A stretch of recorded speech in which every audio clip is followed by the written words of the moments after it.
गुरुग्राम में नगर निगम चुनावों की सरगर्मियां तेज हो गई है। ऐसे में चुनाव लड़ने के इच्छुक उम्मीदवारों ने अपनी दावेदारी पेश करनी शुरू कर दी है। इसी कड़ी में प्रवीण चंद्रा गुरुग्राम से मेयर पद के प्रबल दावेदार माने जा रहे हैं। प्रवीण चंद्रा ने अपनी अलग ही पहचान बनाई है। 2008 में उन्होंने साइबर सिटी के हर सेक्टर में गोग्रास रथ चलाया, जिससे लोग घर पर रहकर ही गाय को रोटी खिला पुण्य कमा सके। इतना ही नहीं, उन्होंने पूरे हरियाणा में गायों की सेवा के लिए एम्बुलेंस सेवा शुरू की।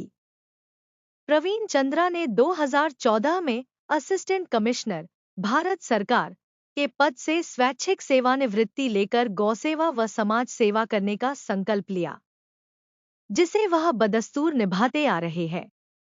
सामाजिक कार्यों में बढ़चढ़कर भागीदारी निभाने से उनकी पहचान अब साइबर सिटी में समाज सेवक के रूप में बन गई है। लोगों अपनी छोटी से छोटी समस्या लेकर उनके पास पहुंच जाते हैं और प्रवीण चंद्रा भी लोगों की समस्याओं को तत्परता से हल करवाने के लिए अधिकारियों के समक्ष ले जाते हैं और उनका समाधान करवाकर ही दम लेते हैं। भाजपा द्वारा चलाए गए सदस्यता अभियान में उन्होंने खासी भूमिका निभाई। प्रवीण चंद्रा ने गुरुग्राम में 20,000 सदस्य बनाकर मोदी रत्न का गौरव प्राप्त किया। अपने इन सभी कार्यों को आधार बनाकर ही उन्होंने गुरुग्राम से मेयर पद के लिए दावेदारी की है।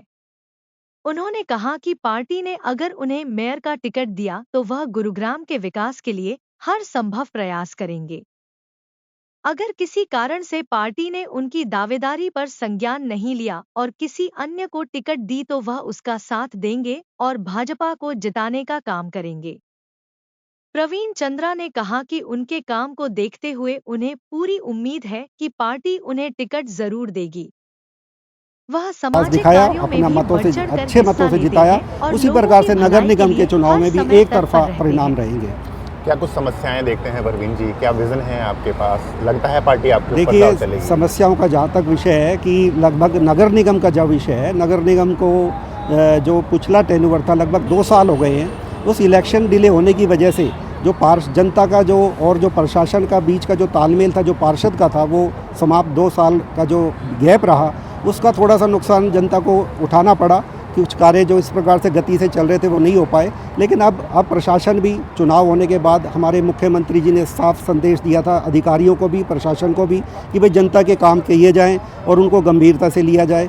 आज हम जब देखते हैं कि नगर निगम के चुनाव सर पे हैं और जिस प्रकार से जो मुख्य विषय था गुरुग्राम का, एक तो कूड़ा था, कूड़े की बड़ी समस्या थी। आज आप खुद भी देखेंगे, आप भी जगह जगह घूम रहे हैं गुरुग्राम के अंदर, कूड़े की समस्या लगभग समाप्त हो गई है, उसका निस्तारण हो रहा है। दूसरा एक विषय जो ट्रैफिक जैम का है, उसका जो ट्रैफिक जैम गुरुग्राम का है, उसके ऊपर एक बहुत बड़ा जो कारण था वो एनक्रोचमेंट थी। और आप देख रहे हैं कि गुरुग्राम विधानसभा हो चाहे बादशाहपुर विधानसभा हो, गुरुग्राम में हमारे यशस्वी विधायक जो मुकेश शर्मा जी हैं और बादशाहपुर में राव नरबीर जी जो हमारे मंत्री भी हैं, पर्यावरण मंत्री, उद्योग मंत्री हैं, उनका स्पष्ट संकेत है कि कोई भी इलीगल एनक्रोचमेंट होगी वो साफ़ की जाएगी और एनक्रोचमेंट हटेंगी तो ट्रैफिक जाम अपने आप खुलेगा। इसका ये मैं मानता हूँ। है आपको भारतीय जनता पार्टी आपको आपकी मेयर की टिकट आपको देने जा रही है? देखिए, मैं अपना निस्वार्थ भाव से पार्टी की सेवा कर रहा हूँ। अब नहीं, पिछले 10-15 वर्षों से मैं इस पार्टी की सेवा कर रहा हूँ। अनेक दायित्व पे रहा हूँ। पार्टी ने मुझे जिम्मेवारी दी, मैंने उसको अपनी मेहनत से, लगन से, समर्थ के साथ में अपना पूरा किया है।